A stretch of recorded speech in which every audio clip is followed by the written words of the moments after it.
morning, everyone. So I'm Sullivan Gazal. I'm an assistant professor at USC.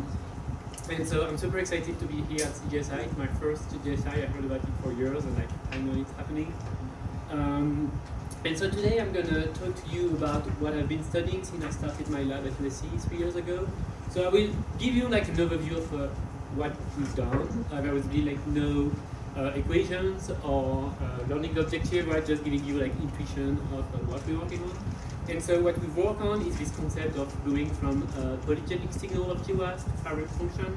And so the idea is just to leverage what we can observe like on the whole genome to be able to find a precise variant impacting disease and then interpreting the function on the genome, which means like finding their target gene and target cell types.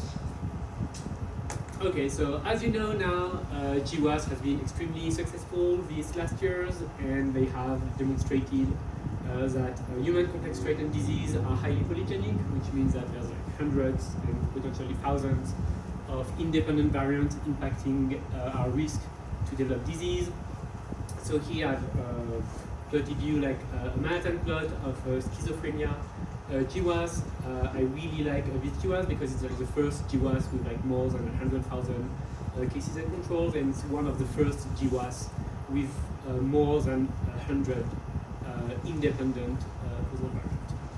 Right, and also like in terms of timeline, like after this GWAS, there was this trend of what I call polygenic analysis, which means that there has been these tools that were kind of like leveraging the signal on the whole genome to dissect biological mechanisms of disease.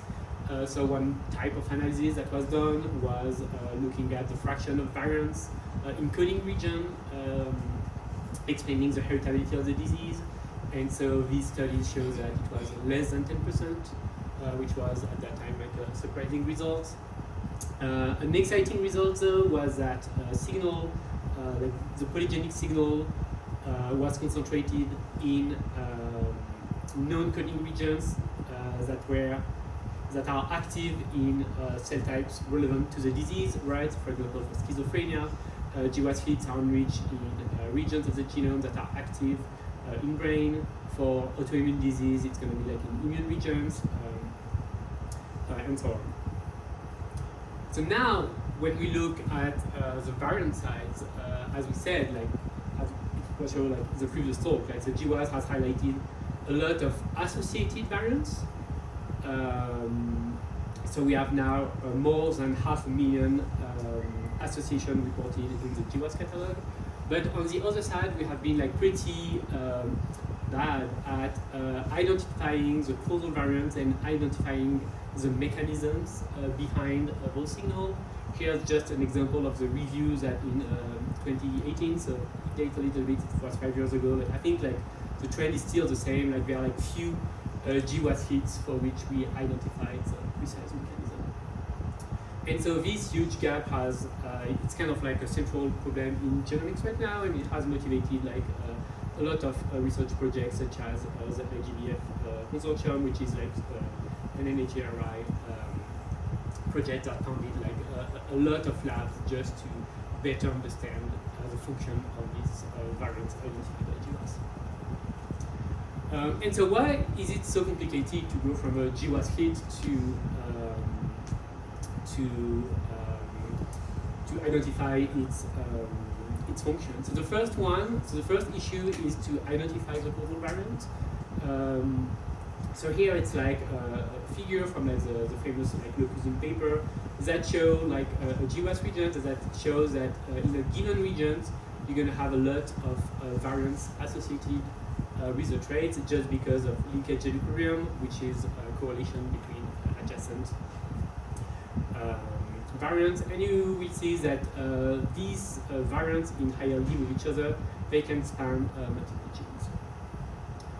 The second issue is that even if you identify the causal variant, which means let's say it's this variant which is truly causal, then we don't know what is the function of the variant, right? So as I said, most of the causal variants are regulatory variants, and these regulatory variants, they do not implicate the underlying target gene, right? So here is an example of a variant in red that does not regulate gene A, which is the closest gene, but regulates gene D, by interacting in the 3D space with the promoter of this gene. And another issue is that it does not also highlight the specific cell type where this gene will be expressed, right? Because like regulatory elements are highly cell type specific, and it's pretty unknown where this variant will gonna impact the gene.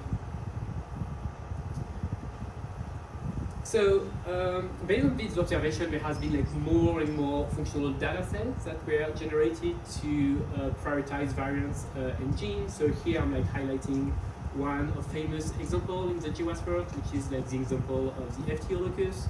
So the FTO locus is an example where we have like one of the first GWAS association in BMI and obesity, and also in diabetes.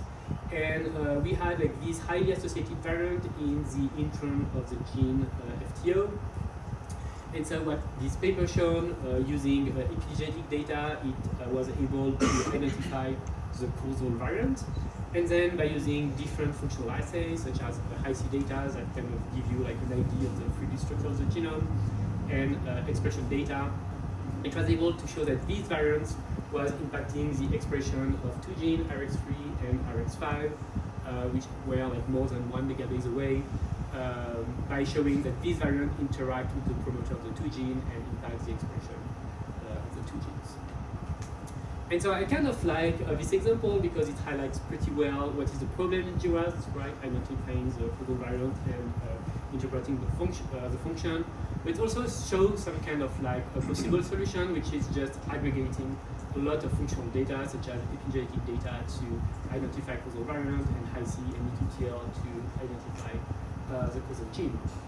And so what we need right now is a need of like precise annotation, ideally base pair specific annotation, to help you to better annotate every variant.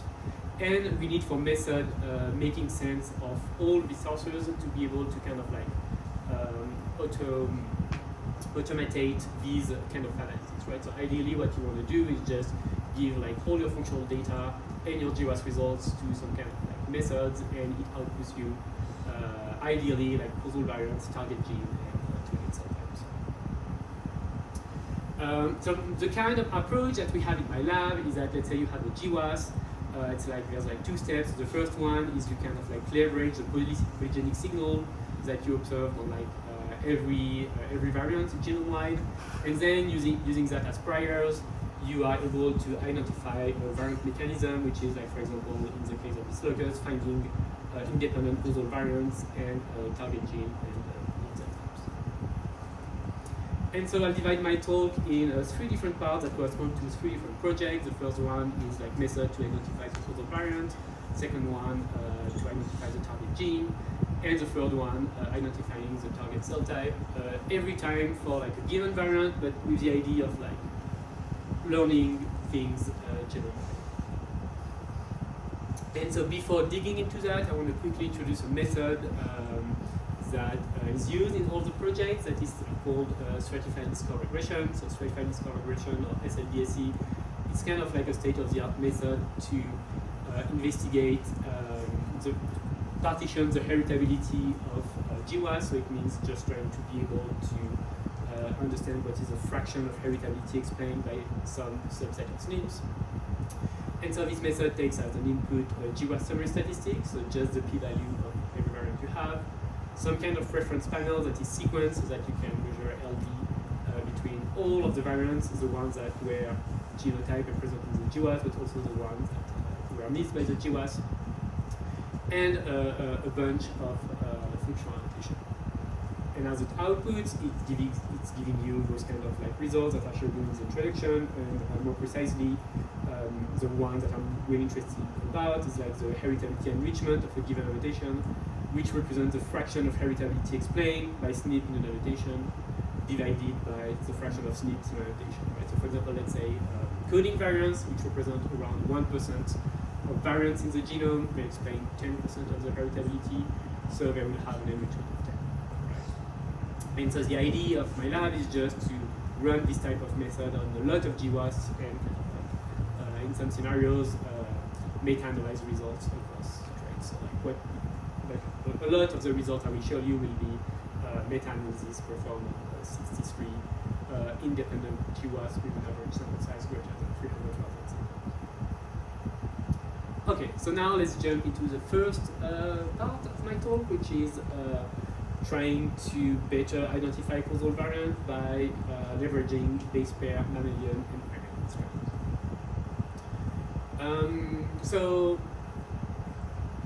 going a step back here, what we want to do is just to have some functional annotation that is really precise and that will help you to dissociate variants that are, for example, in higher distribution.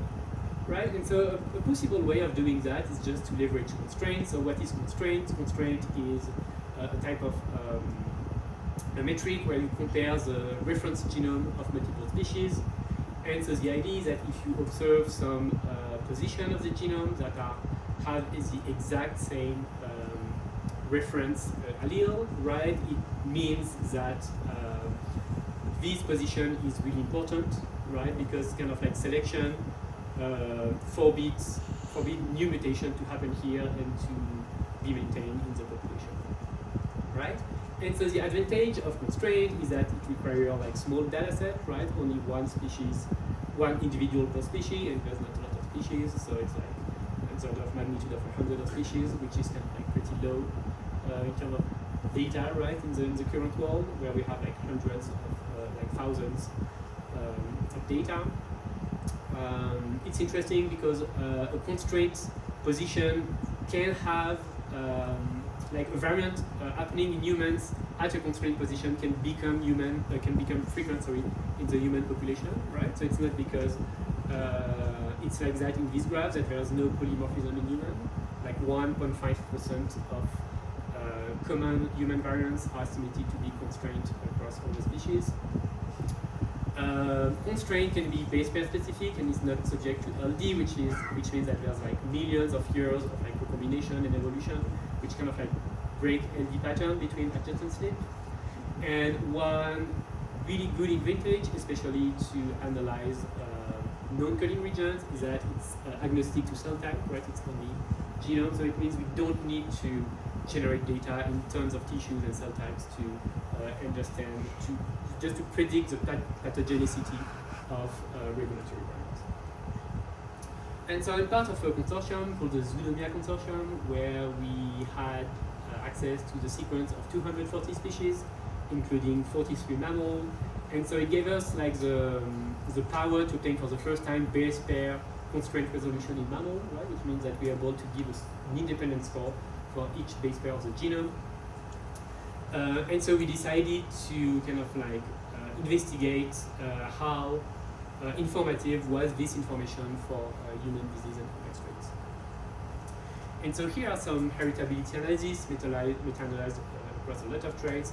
And so what we can see here, so on the x-axis we have the fraction of genome constraint, and on the y-axis heritability enrichment. We can see that we have this nice linear relationship between constraints and heritability enrichment. So the more constraint a variant a position is, the more likely it is to have a polymorphism impacting human disease and complex traits. And here what we've done is we kind of like checked the resolution of our score. And so what we found in mammals is that we have like this nice base pair resolution. And for primates, because we had like less species, we had only like 43 species, we have a resolution between 10 base pair and 100 base pair, which is still like smaller than the resolution of enhancer, for example, from ENCODE, which are around 300 base pair. So what we did next is that we compare the informativeness of our two Zoonomia annotation with like existing annotation. So we compared it to like existing constraint annotation computed with like less species, and with like key annotation of the genome, such as like non-sequence variants, promoter for ENCODE3, enhancer from ENCODE3, FineMap EQTL from GTEC. And so basically what we observed is that our two annotations that were built only using 43 primates and 240 mammals are like way much more informative than, for example, ENCODE data that aggregates, functional data across more than thousands of cell types. And when we do some kind of like conditional analysis, which is kind of like similar to like a multivariate regression, when we condition all the annotations against each other, we can see that our two annotations are among like the top three most informative annotations in the human genome. So one thing we investigated next was trying to understand why enrichment was more important in primates than in mammals, right? Because in primates we have like less species, and so we don't have this resolution, base pair resolution. And so what we observed by stratifying variants based on their function, so either exon, promoter, or enhancer, was that the enrichment in primates was higher only in promoter and enhancer, not in coding regions, and it probably illustrates the fact that regulatory elements are kind of like relatively new in terms of evolution, right? And so their activity is more likely to be conserved in primates because it happened recently than in mammals. Okay, so now we have like this new annotation. We wanted to use it into file mapping. So file mapping is an approach that helps you to identify causal variants in GWAS associated region. And so these file mapping approach, they can take priors, right? And so we can give some priors that are like proportional to per-SNP heritability. And so this is what we did here, leveraging this kind of function-informed file mapping method called Polyfun. We compared 3 different models, one with no annotations, one with like a reference set of annotations, and one by adding our 2 zoonomia annotations to this model. And so what we observed that we're able to increase by around like, let's say, a little bit less than 10% the fraction of SNPs highly like file map with high confidence, and to increase the fraction of variants file map that are constraints. And so basically we found that around a third of file map variants were constraints. Here I'm giving like a quick example of what's going on into like I'm going back to the EFT locus, right? And so our method was able to find the good causal variants, and we can see that because this variant is extremely constrained in mammal and primates, we are able to obtain like a really high posterior probability to be causal for this variant when we included our zoonomia annotation. So in conclusion, we observed that our zoonomia constraint annotation are among the most informative annotation for disease heritability. They are more enriched in primates than in mammals, and it's because probably that because regulatory function is more likely to be constrained in primates, and it is that improved and so we are super excited because we had like this whole issue of science based only on our zoonomia project. So if you're interested in comparative genomics in mammal, I don't know, you can just check this issue. Okay, so now let's go to the second problem, which is identify the target gene of a causal variant. So now let's say we have identified our variants, we just want to know which gene it targets. And so coming back to the FTO locus, at that time they used a combination of Hi-C and EQTL. But since this paper came out, there are like a lot of functional data allowing you to link SNP to gene, right? And so I'm going to call this method SNP to gene or S2G strategy. So there was, for example, promoter capture Hi-C, which is like a kind of like Hi-C data but restricted to promoter of each gene. There's like some enhancer gene maps such as the one from EpiMap and the one generated with the ABC method. There has been like a lot of like single cell ataxic data that were generated and that provided you link between some ataxic peak and other peaks intersecting promoter. But now the problem is that we don't know which of these SNP2 gene strategy we should prioritize in GWAS study. And the reason of why we don't know is because, as I said, there's like a limited set of validated causal disease variant gene, right? So there's like no way of benchmarking or like evaluate which of these methods is the more precise. And so what we've decided here is just to use a polygenic approach to evaluate these strategies. And so we kind of like decided, and we had like 3 metrics to evaluate. So the first thing we wanted to know was what is the fraction of causal SNPs that were annotated by a SNP2 strategy. So for example, let's say if you have exon, it covers like 10% of causal hits, so it would have like what we call the heritability coverage of 10%. And so you can see that this method is like pretty straightforward to, this quantity, sorry, it's pretty straightforward to estimate using a stratified score regression. Then we wanted to know what is the precision, which is like the fraction of annotated causal SNPs linked to the correct target gene, and this is a little bit trickier, and I'll define this how we did next slide to estimate this precision. And the last quantity is similar to recall. It's like what is the fraction of a disease SNP gene pairs detected, and this can be obtained just by multiplying these two metrics together, right? So basically it means that now if we're able to estimate precision, we are able to kind of like to know everything we want to know about a SNP2 gene strategy.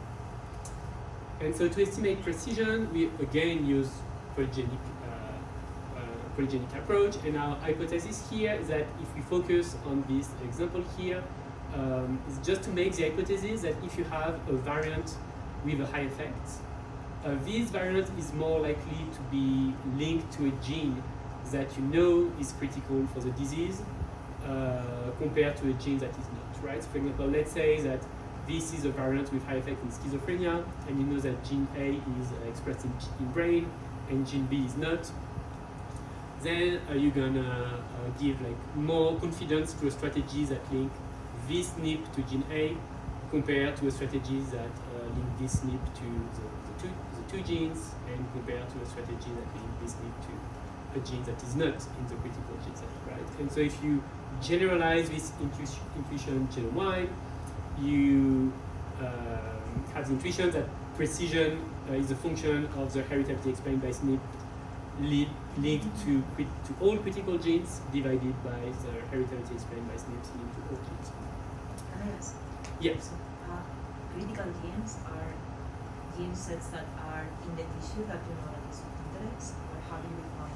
Yeah, so we use like another method called like the POPS method. It's on the archive, it's not published, it's from the phenylalanine group. And so basically it's a method that kind of like leverage pathways annotation in using like a leave one chromosome out type of approach. And so anyway, so we observed that this quantity is maximized for the exon strategy, which makes sense because we're pretty sure like what is the target gene of like one coding variant. And so we just decided to normalize everything so that the precision of the exon strategy is 1. And so basically here are our results. So on the x-axis we have the recall of the method, on the y-axis the precision. On one extreme we have exons that have a precision of 1 by constriction and a recall of 10%. On the other extreme we have the closest TSS strategy, that have like the highest recall but like a really low precision. And here we have a group of like functional data sets that have some kind of like a recall around 10% and a precision between 80% and 50%. And unfortunately, we have like no method here that kind of like maximize both recall and precision. And so based on this observation, we just had the idea of like building a SNP2 gene map, aggregating all functional data sets together. And so the intuition here is that if you have a SNP here, for example, it's SNP X, and that this SNP can be linked to gene A using different methods, then we want to give like a high score to this gene. And if you have a gene C here with only one method, you're gonna give like a lower score. If it's gene B is just only the closest gene, you want to give like a score of 0 because being the closest gene is not like a functional proof that it's a target gene. And so the good news now is just because we have a framework where we have like defined our precision and recall metric, then we have built like an optimization algorithm just to find the best linear combination of methods to maximize both recall and precision. And so here we've built like this like combined SNP2 gene strategy or CS2G that is a combination, linear combination of several different methods, promoter and exons, to enhancer gene maps, AP map and ABC, to fine map PQTL datasets and datasets like links provided from single-cell attack signature. And so this method has like a precision of 75% and a recall of 33%, which means that on average with this method we're able to capture a third of good SNP gene pairs. And so we've defined this combined SNP and benchmarked this combined SNP gene strategy using polygenic approach. And so now what we did is we went to fine mapping results and predict the gene of every variant we identified. So we took like the 11,000 SNP trait pairs from this paper, and we're able to find a gene for 7,000 of them. And so using our precision metric, we estimated that around like 4,500 of them are correct, and this number is way higher than like all the different constituent methods and the closest TSS strategy. And so I'm highlighting here like two results that I found pretty cool. So the first one is in type 2 diabetes. We observed like two independent variants that were fine mapped to type 2 diabetes, and both of these variants were linked with different methods to CDK and 1CGs, which is not the closest gene, and which actually like the sixth closest gene. And there has been like a paper published since validating this gene using CRISPR data. And here's like another example in asthma where you have like two different independent variants, and both of these variants are again like linked to a gene which is not the closest one using different approach. Okay, so to conclude this second section, so we have developed a framework to evaluate and combine SNP gene strategy. We have observed that a lot of functional SNP gene strategy have high precision but pretty low recall. And ultimately, we have created this combined strategy that maximizes recall with high precision.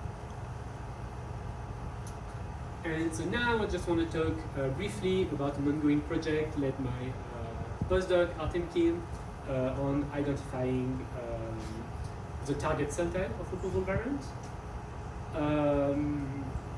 So there has been like a lot of let's say cell type specific resources that has been released like this last years. ENCODE4 just released functional data nearly like 1,700 tracks corresponding to different cell types. We have the one from EpiMap, we have the map from an atlas of single cell attack seq data, and so it's like represents like thousands of cell type specific annotation. And so what's going on if you look at the genome wide, what is going on using a stratified discord regression, you observe that because like regular element tends to be shared across cell type, that a lot of cell types are actually associated with the trait. And so in the case of schizophrenia, you find like a lot of peaks in immune cell type, but also in cardiovascular, in digestive, embryonic, nervous and brain cell types. And so the question when you see this graph is like, which of these, all of these cell types are truly causal? How many independent causal cell types per trait you have? And for a given variant, a given causal variant of schizophrenia, what is this, which cell type these variants impact? And so for it like that, you know, it's kind of like a really similar to a fine mapping problem, where you have like a lot of like correlated observation, and you just want to know which is the true one and how many independent signals you have. So what we did here is that we developed two new methods called CTFM and CTFM-SNP to fine map disease causal cell types and variant causal cell types. And so these two methods take as inputs cell type specific annotation. So we created around like 1,000 cell type specific annotation. Takes GWAS theory statistics and LD reference panel, and optionally like a list of candidate SNPs for which you want to find like the causal variants. And so what it does is that first, like for CTFM, it finds like just tests the association of every annotation, and then it performs fine mapping. So here representing like the probability for each annotation to be causal. And at the level of SNPs, what it does is that it's, for each SNP, it takes the signal from the annotations that overlap this SNP, and then it performs fine mapping within only those annotations. And so ideally, what you want to observe is actually different like independent causal cell type in different tissue, and when you do that at the level of SNPs, you want to find like some SNPs that impact only like the blue cell types here, and here like the red cell type. So just like kind of like identify their different mechanisms. So what we did is like we quickly benchmarked this method using simulation. I won't show you the results. We benchmark it on blood traits that involve like an immune cell types, and so we are able to find like a result that were making sense. For example, for the lymphocyte count, we found like two credible sets, one corresponding to B cells and the other one corresponding to T cells. Does that make sense? For monocyte count, we're able to find monocyte. For platelet count, we're able to find myeloid progenitor and so on. So it was kind of like validating the approach. Then what we did is that we focused on the results of CTFM SNP on fine map variant of lymphocyte count. And so what was interesting to observe is that when we do that at the level of variant, a few of variants have two causal cell types, right? So basically it was like either B cell or either T cell, but not both. So it's kind of like showing there's like each variant acts like in independent cell types. Here it's kind of showing also like at the what we found at the level of SNP. There's a high overlap than what we found at the genome-wide level. So for B cell, most of the variants were like naive B cell, and for T cell, it was like a combination of different T cell subgroups. Then what we did to validate that we accurately link those variants to B cells and T cells, what we did is that we leverage single cell data set, like the 1K1K data set, for which we have EQTL in each cell type. And so what we observe is that variants that, like the B cell variants, impacts some gene in B cells, and like the p-value, the replication p-value in T cell is pretty low. So, and vice versa, we observe that variants that can be linked to a gene using EQTL in T cells cannot be in B cells. And then when we look at the function of the variants that were here and here, we kind of like validated using like pathway approach that the variants involved in B cell were highly enriched in B cell genes, and the same for T cells. So it's kind of like highly validate the method. So what we did next, and I'm just gonna finish I think after this slide. So we applied CTFM to 83 independent traits. So we are able to find one causal cell type for like most of the traits. We had an average of like 15 annotation per trait, which represents like a 16 decrease compared to what stratified score regression output as significant. And interestingly, we for like around like a fourth of the traits, we're able to find like at least two causal cell types, right? So for example, for height in BMI, we identify osteoblast and fibroblast, and for BMI, like two different brain cell types and hepatocytes. One like results that we found like super interesting. One's the one of IBD. So for IBD, we found like two cell types, one corresponding to monocytes and one to T cells.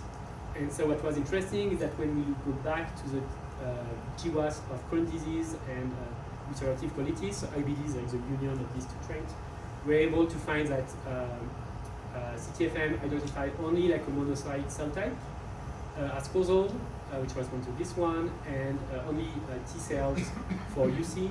And so it's kind of like suggesting that when you have like, you're able to find like multiple causal cell type or pathway as natural, like it's really like what you have in your disease is like really different cell types, different cell subphenotypes, right? And I think this is like a pretty nice example. And so we observed like 4 independent cell types in schizophrenia, which is like the most independent cell type we observed. And so we observed some kind of 2 brain cell types, glutamatergic neurons and excitatory neurons. So these 2 are linked, right? Like glutamatergic neurons is like a subtype of excitatory neuron, but what's going on here is like one was obtained for like a post-mortem sample and one from like a fetus sample, and it probably highlights that, I don't know, it's pretty hard to obtain good functional data in brain because it changed either like when we are in the fetus and when we passed away. Then we found like another causal cell type in immune cells, and so it's like, I don't know, it's in line with the literature showing that the immune system is impacting the risk of schizophrenia. And it's also, it was interesting, like highlighting liver. And again, here like there are like no genetic proof, but there's like a big like epidemiologic literature showing that there's a lot of overlap between, higher schizophrenia risk in people with liver disease. And so, as conclusion, so we developed methods to find out the disease and variant causal cell type. We found that our method decreased by 16 the number of mutations highlighted by SLPSC, where I highlighted notable cell-disease relationship and identified traits with multiple causal cell types. And at the end, we observed that the CTFM SNP, which is really like what we focus on effort right now, can find out the causal cell type of individual variants. And so what we're doing right now is just apply this approach on a lot of UK biologic traits for which we have Okay, so I'm going to stop here by thanking first my postdoc Artec team, Nick Mancuso, with whom I collaborate a lot as a member of our 2 labs, my collaborators in the Zoonomia Consortium, my postdoc mentor Alcus, and all the members of the Alcus Prize Lab, and all the collaborators of like, the SNP2 gene projects that can provide me guidance on how to use these SNP2 gene data sets. And that's it.